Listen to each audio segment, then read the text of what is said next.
विद्यार्थी मित्रांनो, आपल्या सर्वांना माहिती आहे की UG, PG आणि PhD त्याबरोबरने MBA, medical sciences, forensic education, agriculture आणि तत्सम ब्रँचेससाठी आपल्याला जर ॲडमिशन घ्यायचं असेल तर आपल्याला फॉरेन एज्युकेशनची एक आस लागलेली असते। परंतु यामध्ये आपण प्रामुख्याने पाहतो की ती आपल्याला अडचण येते, ती म्हणजेच पैशाची अडचण। म्हणजेच काय तर आपण फायनान्शियली खचून जातो आणि बाहेरील देशातील एज्युकेशनसाठी आपली दारं बंद होतात। पण म्हणून विद्यार्थ्यांना आता खचून जाण्याची गरज नाही।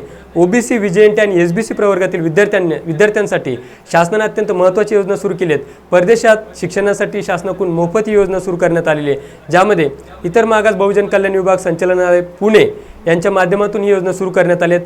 त्याविषयीची सर्व माहिती, त्याविषयी सर्व डिटेल व्हिडिओ आपल्या शिक्षश्री एज्युकेअर इन्स्टिट्यूट या ऑनलाईन प्लॅटफॉर्मवरती यूट्यूबवरती आपल्याला अवेलेबल आहे। सर्वांनी तो व्हिडिओ डिटेल बघावा आणि OBC, VJNT, SBC प्रवर्गातील विद्यार्थ्यांनी UG, PG, PhD साठी शासनाकडून मोफत प्रोव्हाइड केल्या जाणारी 75 विद्यार्थ्यांची शिष्यवृत्ती योजनेचा लाभ आपण सर्वांनी घ्यावा, यासाठी मी प्राध्यापक रवी शेळके आपल्याला नम्र आवाहन करतोय। आणि आपल्या शिक्षश्री एज्युकेअर इन्स्टिट्यूट या ऑनलाईन प्लॅटफॉर्मला आपण नक्कीच शेअर करा आणि सबस्क्राईब करायला मात्र विसरू नका।